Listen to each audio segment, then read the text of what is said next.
गर्मी में देवरानी जेठानी का शहर से अच्छा गांव। शिवानी और कनिका बरगद के पेड़ पर बंधे झूलों पर बैठकर झूला झूल रही होती हैं। दोनों ने सुंदर साड़ी पहनी होती है और नई नवेली बहुओं की तरह सजी होती हैं। देवरानी जी, इस झूले में झूलने में कितना मजा आ रहा है ना। जेठानी जी, मजा तो आएगा ही ना। इतनी तेज गर्मी में पूरे गांव में धूप छा रखी है, पर इस पेड़ की छांव में कितनी ठंडक है और ये झूला भी कितना मजेदार है। ऐसा लगता है जैसे माँ की गोद में झूल रहे हैं। जेठानी जी, पर ये मजा सिर्फ आज का ही है। कल हमें अपने पतियों के साथ शहर जाना है, न जाने शहर का हाल कैसा होगा। देवरानी जी, शहर जैसा भी हो, हम अपने गांव को कभी नहीं भूलेंगे। शिवानी और कनिका अपनी शहर की सहेलियों के साथ एक कैफे में किटी पार्टी कर रही होती हैं। क्या दिन थे वो, आज भी वो दिन मुझे याद है। तुम लोग देवरानी जेठानी गांव की इतनी तारीफ कर रहे हो जैसे तुम्हारा गांव शहर से अच्छा हो। हम ये नहीं कह रहे कि शहर बुरा है, पर हमारा गांव बहुत अच्छा है। अपनी सहेलियों से बातें करके शिवानी और कनिका कैफे से निकलती हैं और तेज धूप में अपने घर की तरफ चली जाती हैं। ऐसे ही कुछ दिन बीतते हैं और एक दोपहर शिवानी किचन में खाना बना रही होती है, वहीं कनिका डाइनिंग टेबल पर प्लेट लगा रही होती है। बहू, आज खाने में क्या बनाया है? आज जेठानी जी खाना बना रही हैं। उन्होंने दाल चावल और पटल की सब्जी बनाई है। अरे वाह बहू, मेरे लिए सलाद बना देना, नींबू निचोड़ कर। ठीक है पापा जी। मम्मी जी, मुझे जरा पैसे दे दीजिए, मैं बाजार जाकर सब्जियां और नींबू लेकर आती हूँ। कनिका पैसे लेकर तेज धूप में घर से निकलती है और अपने पल्लू से पसीना पोंछते हुए सब्जी मंडी पहुँचती है, जहाँ सब्जी वाला अपनी सब्जियों पर पानी फेंक रहा होता है। जी दीदी, क्या दे दूं आपको? भैया, मुझे खीरे, टमाटर, प्याज और नींबू दे दीजिए। हाँ दीदी, अभी देता हूँ। भैया, ये कैसी सब्जियां हैं? खीरे सूखे हुए हैं, टमाटरों में आप पानी डाल रहे हैं और प्याज भी सड़ी है। दीदी, यहाँ शहर में इतनी गर्मी पड़ रही है कि इंसान की हालत खराब हो जा रही है और आप तो सब्जियों की बात कर रही हैं। अच्छा भैया, फिर यही दे दो। सब्जी वाले से सब्जियां लेकर कनिका अपने घर लौटती है और घर पहुंचकर कनिका सलाद बनाती है। वहीं शिवानी खाना परोस रही होती है और सभी लोग साथ में खाना खाते हैं। ऐसे ही कुछ दिन बीतते हैं। एक रात शिवानी अपने कमरे में सो रही होती है, तभी अचानक शिवानी की नींद खुल जाती है और शिवानी का चेहरा पसीने से भरा होता है। ओफो, चारों तरफ से बंद कमरे में कितनी उमस हो रही है, मुझे तो बिल्कुल भी नींद नहीं आ रही। इतना कहकर शिवानी अपने कमरे की खिड़कियां खोलकर बालकनी में आकर खड़ी हो जाती है। ये क्या, रात के 3 बज रहे हैं और इस समय भी थोड़ी सी हवा नहीं चल रही है। ऊपर से ये कारखाना अभी तक शोर मचा रहा है। जो बची हुई नींद थी वो भी खत्म हो गई। कारखानों की आवाज से परेशान शिवानी रात भर सो नहीं पाती। ऐसे ही कुछ दिन बीतते हैं और गर्मियां बढ़ने लगती हैं। तभी एक सुबह क्षितिज और शिवम ऑफिस के लिए निकल रहे होते हैं, वहीं सूरज और विक्रम अपने स्कूल के लिए तैयार हो रहे होते हैं। आप दोनों ऑफिस जा रहे हैं तो बच्चों को स्कूल पहुंचाते हुए जाइए। देखो शिवानी, हमारे पास बिल्कुल भी टाइम नहीं है। अगर हम बच्चों को स्कूल पहुंचाने के लिए रुके तो हम लेट हो जाएंगे। भैया, कितनी देर हो जाएगी, रास्ते में ही स्कूल है और 2 मिनट ही लगते हैं। अब तुम्हें कैसे समझाएं? तुम्हें तो पता ही है शहर में कितना ट्रैफिक होता है। अगर हम इन्हें पहुंचाने के लिए इनके स्कूल की तरफ गए ना तो 2 मिनट 2 घंटे में बदल जाएंगे हमारे। इसलिए हमें ऑफिस के लिए जाने दो और इन्हें प्लीज तुम पहुंचा दो। इतना कहकर क्षितिज और शिवम ऑफिस के लिए निकल जाते हैं और शिवानी और कनिका तेज धूप में सूरज और विक्रम को लेकर स्कूल के लिए निकलती हैं। तभी एक गाड़ी का काला धुआं सूरज और विक्रम के चेहरे पर पड़ता है। मम्मी, ये अंकल कितने गंदे, मेरे फेस पर कार का धुआं फेंक रहे हैं। हाँ मम्मी, ये काला धुआं हमें बिल्कुल पसंद नहीं है। बच्चों, ये काला धुआं किसी को भी पसंद नहीं है। अब तुम लोग परेशान मत हो, जल्दी चलो, हमें स्कूल पहुंचना है। शिवानी और कनिका पैदल ही सूरज और विक्रम को स्कूल छोड़कर वापस घर लौटती हैं। एक दोपहर कनिका बालकनी में पापड़ सुखा रही होती है और शिवानी हॉल की सफाई कर रही होती है कि तभी क्षितिज और शिवम सूरज और विक्रम को लेकर घर आते हैं और घर आते ही सूरज और विक्रम अपने बैग सोफे पर फेंककर सोफे पर कूदने लगते हैं। अरे मेरे बच्चों, तुम लोग सोफे पर क्यों कूद रहे हो? आप दोनों इतनी जल्दी कैसे आ गए?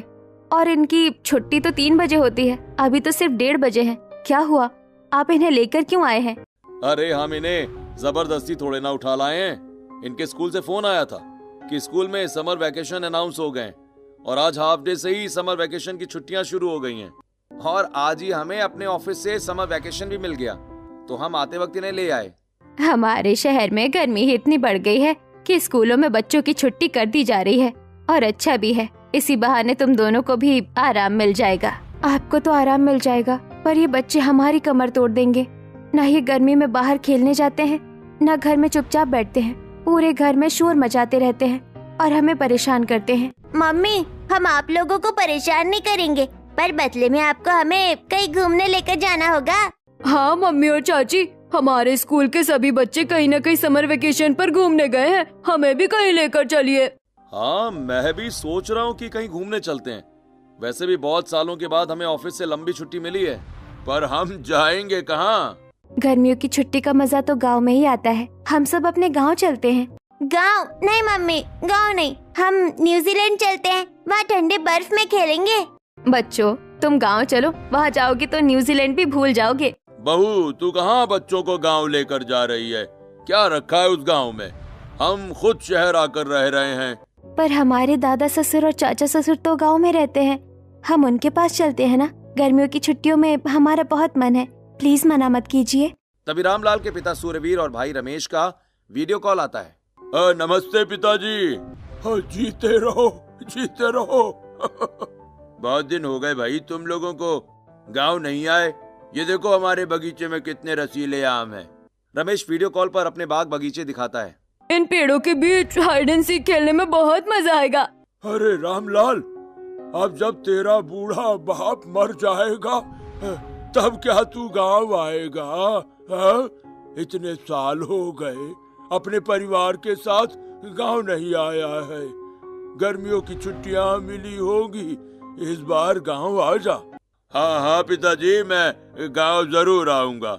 इसी तरह रामलाल का पूरा परिवार वीडियो कॉल पर अपने गांव के परिवार से थोड़ी देर बातें करता है और फिर फोन रख देता है। अब जब ससुर जी ने बुलाया है तब तो हमें गांव जाना ही पड़ेगा। ये लो, तुम दोनों देवरानी जेठानी की गांव जाने की इच्छा भी पूरी हो गई। अब जल्दी से हम सबकी गांव जाने की पैकिंग शुरू करो, मैं सभी की टिकट करवाता हूँ। कुछ दिन बीतते हैं और दोनों देवरानी जेठानी एक बड़े शॉपिंग मॉल में पहुँचती हैं। जी मैम, आपको किस तरह के कपड़े चाहिए? जी, हम अपने पूरे परिवार के साथ गांव जा रहे हैं, तो हमें पूरे परिवार के लिए नए कपड़े चाहिए। सबसे पहले आप हमें 10 साल और 8 साल के लड़के के लिए कपड़े दिखाइए। दोनों देवरानी जेठानी अपने बच्चे और अपने पतियों, अपने सास ससुर और खुद के लिए कपड़े खरीदती हैं और जरूरी सामान लेकर अपनी पैकिंग शुरू कर देती हैं। ऐसे ही कुछ दिन बीतते हैं और आज पूरा परिवार लगेज के साथ हॉल में खड़ा होता है। बहू, सभी गेट खिड़कियाँ अच्छे से बंद है ना? मम्मी जी, 2 ही दरवाजे हैं जिन्हें 4 बार देख चुकी हूँ, अच्छे से बंद है। आप कहे तो एक बार और देख लूं? शारदा, चलो, बहुओं ने सब कुछ देख लिया है, बहुओं ने सारी तैयारी कर ली है और सभी गेट खिड़कियां अच्छे से बंद है ना? अब जल्दी चलो वरना हम लेट हो जाएंगे। पूरा परिवार घर से निकलता और बस अड्डे पर बस में बैठकर अपने गांव के लिए रवाना हो जाता है। और रात बीतती है। अगले सुबह पूरा परिवार अपने गांव के बस स्टॉप पर उतरता है। आहा, ये ताज़ी हवा, गांव का सुंदर वातावरण, इसे हम बहुत याद कर रहे थे। मम्मी, यहाँ कितनी तेज धूप है, मेरे चेहरे पर धूप लग रही है। हाँ मम्मी, गांव में इतनी तेज धूप होती है, आप हमें इतनी तेज धूप वाले गांव में क्यों लेकर आई है? बच्चों, कोई धूप वूप नहीं है, तुम लोग पहली बार गांव आए हो ना, इसीलिए तुम्हें ऐसा लग रहा है। अब चलो जल्दी, दादू भी इंतजार कर रहे हैं। कनिका और शिवानी चारों तरफ देखते हुए अपने घर की तरफ बढ़ती हैं। थोड़ी देर में अपने गांव के पुश्तैनी घर के अंदर आती हैं। अरे आ गए मेरे बच्चों। कैसे हो तुम लोग? आओ, क्षितिज बेटा, शिवम बेटा, आने में कोई परेशानी तो नहीं हुई ना? सब कुशल मंगल तो रहा? अरे हाँ हाँ दादाजी, सब कुशल मंगल था, हम आराम से आए। शिवानी और कनिका अपने दादा ससुर और अपनी दादी सास का आशीर्वाद लेती हैं और फिर रमेश का भी आशीर्वाद लेती हैं। जग जग जियो बच्चों, सफर में थक गए होगे, मैंने तुम्हारे कमरे साफ करवा दिए हैं, जाकर आराम कर लो। पूरा परिवार अपने अपने कमरों में चला जाता है और शिवानी और कनिका अपने कमरे में जाकर अपने बैग रखकर नहाने चली जाती हैं। अब तो गर्मियों की छुट्टियां मजे से कटेंगी, जब तक गांव में खूब घूमेंगे, खूब एंजॉय करेंगे, कोई काम नहीं। गांव में आते ही मन खुश हो गया। आज नहाकर परिवार के साथ आराम करूंगी और कल जेठानी जी के साथ गांव घूमने निकलूंगी। शिवानी और कनिका नहाकर तैयार होती हैं और हॉल में आती हैं। आ गई बहुए, आज मैंने खाना नहीं बनाया है, आज खाना तुम दोनों को बनाना है। हाँ दादी जी, हम खाना बना देंगे। सोच लो बहुओं, यहाँ गैस चूल्हा नहीं है, मिट्टी का चूल्हा है, कहीं धुएं से परेशान ना हो जाओ। परिवार के लिए खाना बनाना है तो इसमें परेशान होने की कौन सी बात है? आप लोग थोड़ा इंतजार कीजिए, हम अभी खाना लेकर आते हैं। कनिका और शिवानी मिट्टी के बने रसोई घर में आती हैं, जहाँ मिट्टी का चूल्हा और मिट्टी के बर्तन होते हैं। शिवानी चूल्हे में लकड़ियाँ डालकर आग जलाती है और पतीला चढ़ाती है। जेठानी जी, सबसे पहले हांडी में चावल बना लेते हैं, साथ में मैं सरसों का साग बना देती हूँ। अचार और पापड़ के साथ चावल बहुत अच्छे लगेंगे। शिवानी हांडी में चावल बनाती है और कनिका सरसों का साग बनाती है और पूरे परिवार को पापड़ और अचार के साथ खाना परोसती है। अरे बहू, ये मिट्टी के बर्तन में क्यों परोस रही हो? स्टील के बर्तन नहीं है क्या? क्यों बड़े भैया, पहले भी तो मिट्टी के बर्तन में ही खाया करते थे ना। हाँ हाँ, पर अब आदत छूट गई है। इतने सालों से शहर में जो रह रहा हूँ, स्टील के बर्तनों की आदत हो गई है। मम्मी, ये मिट्टी के बर्तन में खाने से हमारे पेट में मिट्टी तो नहीं चली जाएगी? नहीं नहीं बेटा, ऐसा कुछ भी नहीं होगा। वाह बहू, बड़ा स्वादिष्ट खाना बनाया तुमने। वाह भाभी, सरसों का साग तो मेरा फेवरेट है। अच्छा हुआ आपने सरसों का साग बनाया। शहर में रहती हो तुम दोनों, पर स्वाद बिल्कुल देसी है। ऐसे ही दिन बीतता है। अगले दिन कनिका और शिवानी साड़ी पहनकर हॉल में आती हैं। ये क्या कनिका, आज तुमने इतनी हल्की साड़ी पहनी है? आप लोग भी कपड़े बदल लीजिए, फिर हम गांव घूमने निकलेंगे। नहीं कनिका, बाहर बहुत तेज धूप है। इतनी तेज धूप में हम नहीं जाएंगे, हम तो आराम करेंगे। ओफो, गर्मियों की छुट्टी में गांव आकर भी आराम ही करेंगे क्या? बाहर घूमने नहीं चलोगे? जल्दी चलिए। तुम जाओ कनिका, मैं बाहर नहीं जाऊंगा। ये सुनकर कनिका और शिवानी अपनी पुरानी हवेली से निकलती हैं और गांव में टहलते हुए एक नदी के किनारे पहुंचती हैं। जेठानी जी, वो देखिए, नदी कितनी साफ है। ये नदी कितनी साफ सुथरी है, इसका पानी कितना साफ है। एक ये नदी है और एक हमारे शहर की नदियाँ और तालाब है। वहाँ तो लगता है नाला बह रहा है और यहाँ तो साफ पानी है। जेठानी जी, चलिए ना, नदी में नहाते हैं, बड़ा मजा आएगा। कनिका और शिवानी नदी में उतरकर नहाने लगती हैं और एक दूसरे पर पानी के छींटे मारती हैं। जेठानी जी, नदी में नहाने का मजा तो बहुत आ रहा है। अगर हमारे साथ बचपन की सहेलियाँ होती या गांव की औरतें होती तो और मजा आता। तो चलो ना, उन्हें बुला लेते हैं, गांव में ही तो है सब। शिवानी और कनिका थोड़ी देर नदी में मस्ती करती हैं और फिर नदी से बाहर निकल आती हैं। जेठानी जी, हम उन्हें बुलाने तो जाएंगे, पर इस तरह गीले कपड़े पहनकर जाना अच्छा नहीं लगे। कोई बात नहीं देवरानी जी, वैसे भी बहुत तेज धूप है, चलते चलते कपड़े सूख जाएंगे। इतना कहकर कनिका और शिवानी अपनी सहेलियों के घर की तरफ बढ़ती हैं और चलते चलते गांव के एक बाजार में पहुंचती हैं, जहां उनके कपड़े थोड़े सूख चुके होते हैं और उनकी नजर एक सूती साड़ी बेच रही औरत पर पड़ती है।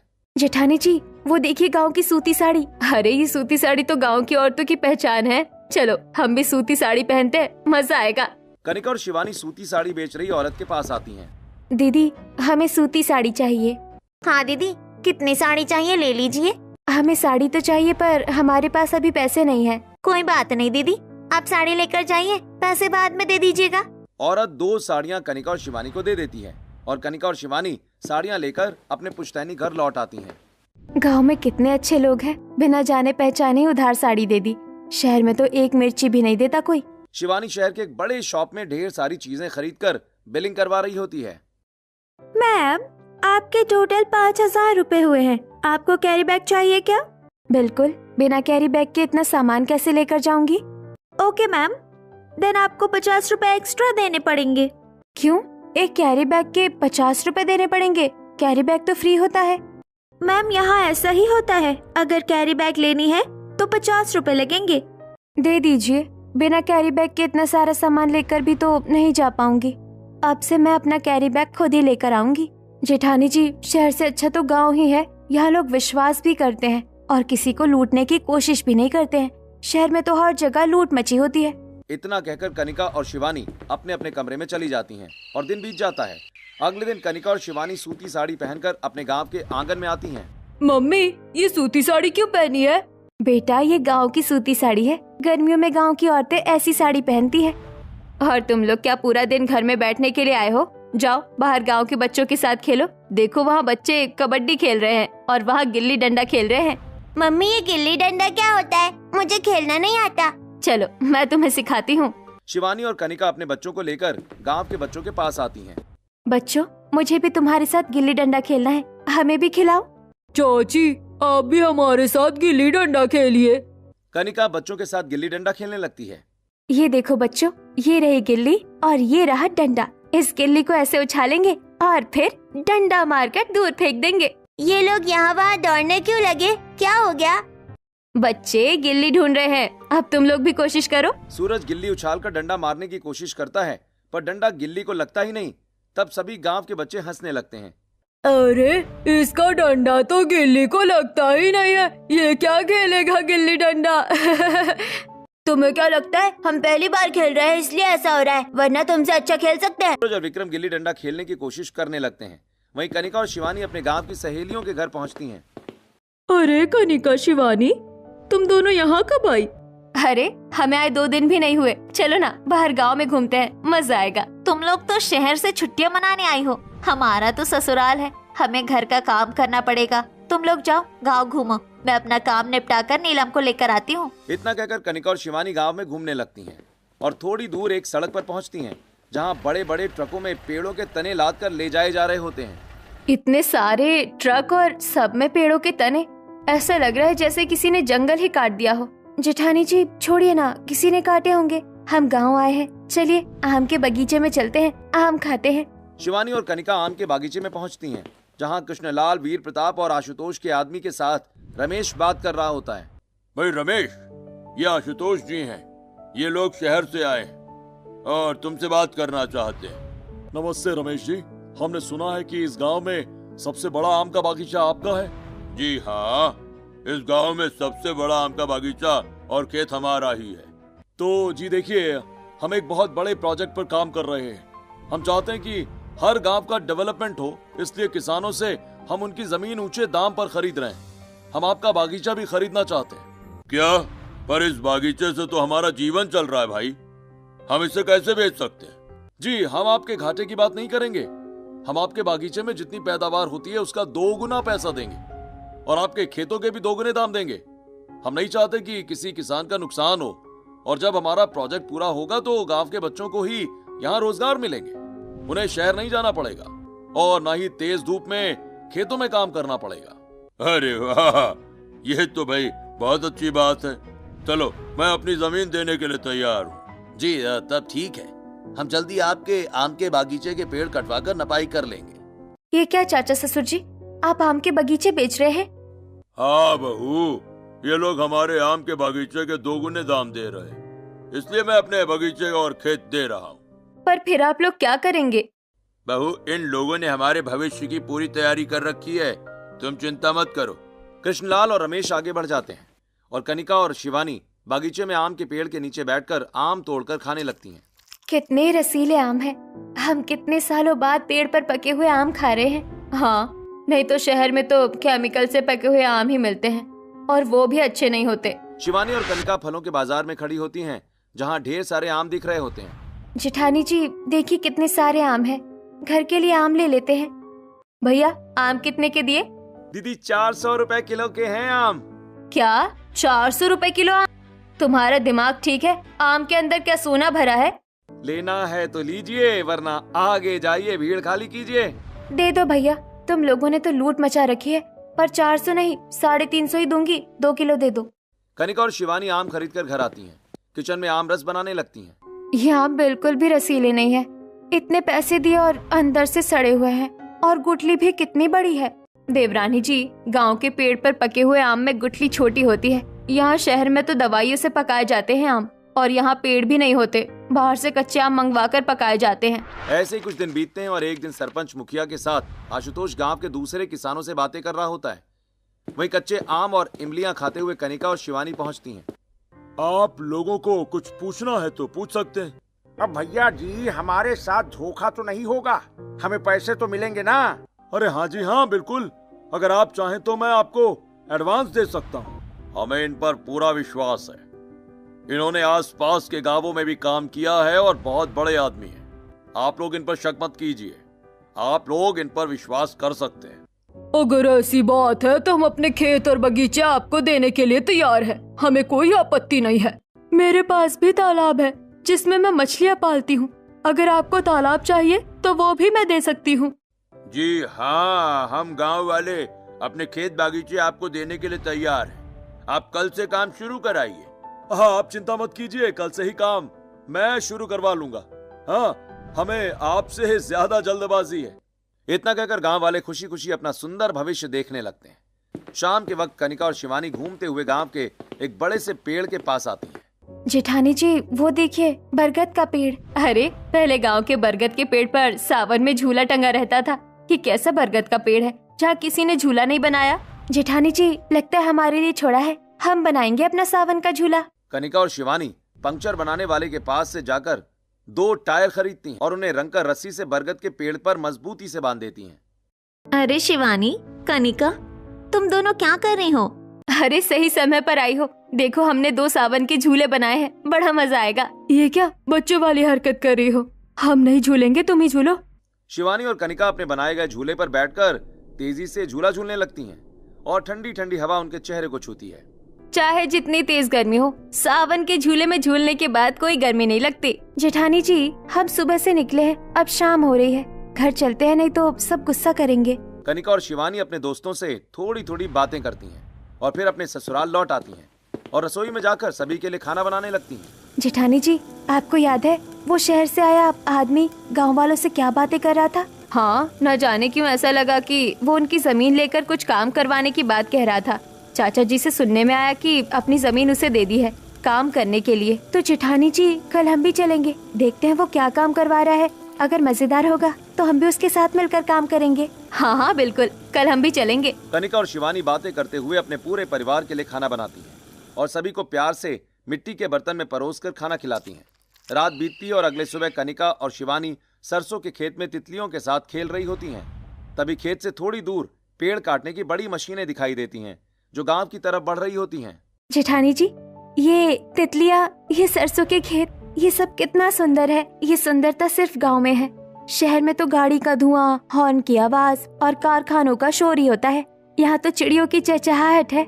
मुझे तो शहर से अच्छा गांव ही लगता है। वो सब तो ठीक है, पर ये तेज गाड़ियों की आवाज कहाँ से आ रही है गांव में? वो देखिए जेठानी जी, वहाँ बड़ी बड़ी मशीन वाली गाड़ियाँ जा रही है। ये तो हमारे गांव में आ रही है। इन मशीनों के आगे इतनी बड़ी आरी क्यों लगी हुई है? ये लोग क्या करने आ रहे हैं गांव में? जेठानी जी, यहाँ से तो पता नहीं चलेगा, उनके पास ही जाना पड़ेगा। चलिए जल्दी। कनिका और शिवानी तेज धूप में तेजी से चलते हुए गांव के बाहर पहुंचती हैं, जहां आशुतोष के आदमी पेड़ काटने की बड़ी मशीनों के साथ अंदर आ रहे होते हैं। कौन हो तुम लोग और इतनी बड़ी बड़ी मशीनें लेकर हमारे गांव में क्यों आ रहे हो? आप लोग गांव की औरतें हैं, आपको तो पता ही होगा। हमने गांव में प्रोजेक्ट शुरू किया है, हम उसी के काम के लिए आ रहे हैं। कैसा प्रोजेक्ट शुरू किया है तुमने? क्या करना है तुम्हें? देखिए, आज हम पेड़ काटने आए हैं और कल हम कटे हुए पेड़ लेकर जाएंगे यहाँ से। अच्छा, तो तुम्हारा बॉस गांव के गरीब लोगों की जमीन लेकर उनके पेड़ बगीचे कटवा रहा है। हम ये हरगिज नहीं होने देंगे। तुम कौन होती हो हमें रोकने वाली? जिसकी जमीन है, हम सिर्फ उसी की जमीन के पेड़ काटेंगे। हटो हमारे सामने से। नहीं, हरगिज नहीं। हम तुम्हें गांव के किसी भी किसान की जमीन के पेड़ नहीं काटने देंगे। इतना कहकर कनिका और शिवानी मशीन के रास्ते में लेट जाती हैं और परेशान होकर आदमी आशुतोष को फोन करके सारी बात बता देते हैं। आशुतोष सरपंच और मुखिया के साथ गांव में पंचायत बैठवाता है। भाई सूर्यवीर जी, आपके खानदान की बहुओं की इतनी हिम्मत कैसे जो गांव के फैसले के खिलाफ जाएं? इन्हें किसने कहा आशुतोष जी के आदमियों को रोकने के लिए?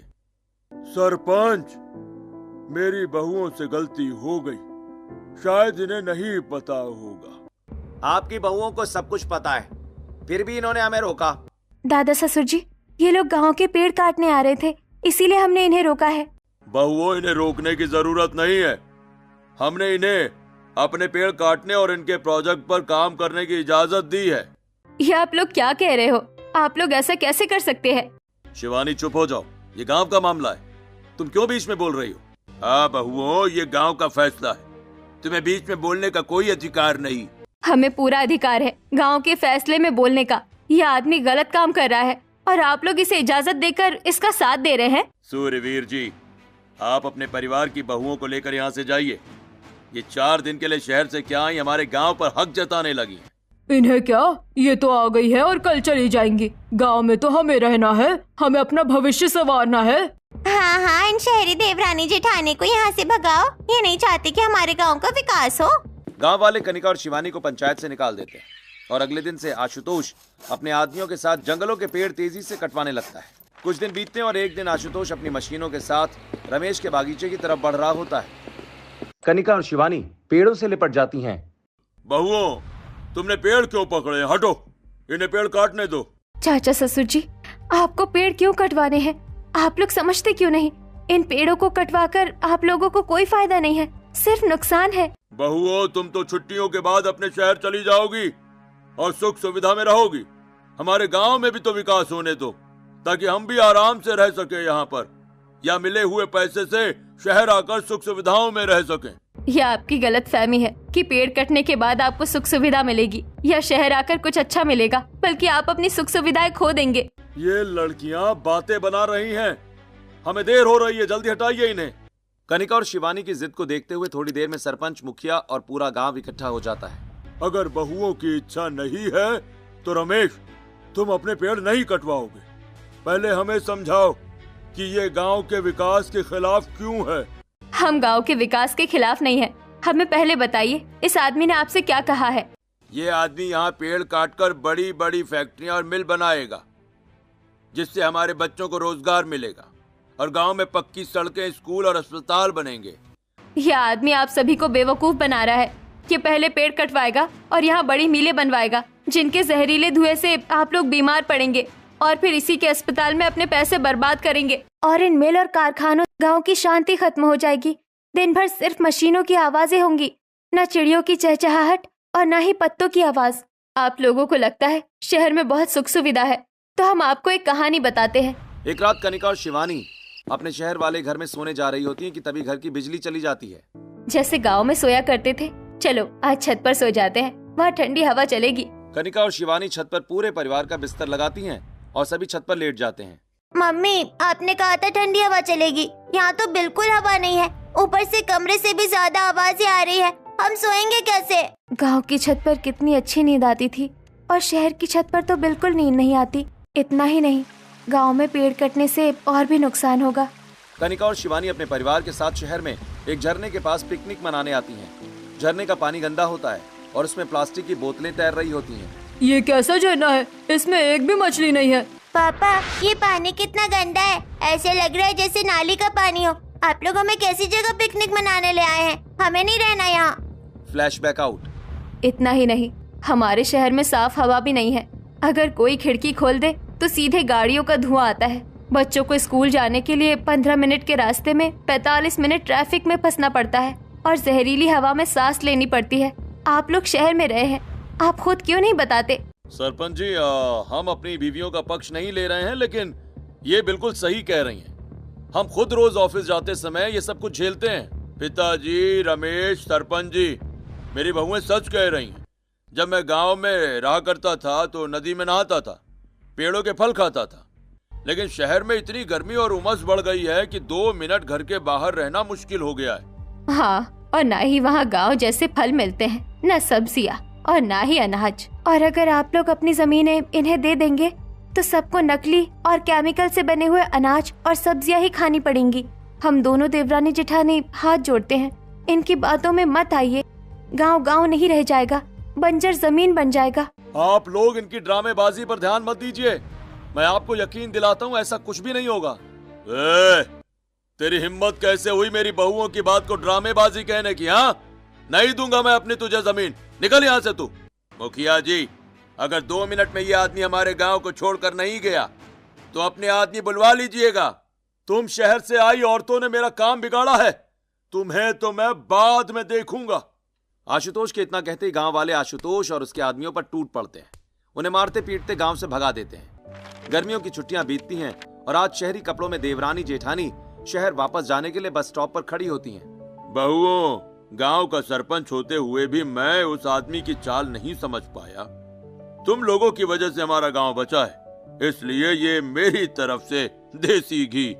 बहुओं, मुझे भी माफ कर दो, मैंने तुम्हें शहरी कहकर गलत समझा। ये मेरे हाथ का बना अचार है, इसे रोज खाना और मुझे याद करना। बहुओं, अपने चाचा ससुर को भी माफ कर दो। तुम्हारे लिए अपने बगीचे के आम भिजवा रहा हूँ, खुद भी खाना और अपने पड़ोसियों, रिश्तेदारों और दोस्तों को भी खिलाना, ठीक है? और कहना ये हम अपने गांव से लेकर आए हैं। आप हमसे बड़े हैं, आपने हमारी बात समझी और हमारा गांव बच गया, यही सबसे बड़ी बात है। और हाँ बहुओं, अगली गर्मियों की छुट्टियों में भी जरूर आना, हम तुम्हारा इंतजार करेंगे। पूरा गांव शहरी देवरानी जेठानी और उनके परिवार को दुखी मन से विदा करता है और शहर पहुंचकर कनिका और शिवानी गांव से लाए सामान को अपने पड़ोसियों में बांटती हैं और रोज खाने में देसी घी और गांव से लाए अचार और आम खाती हैं।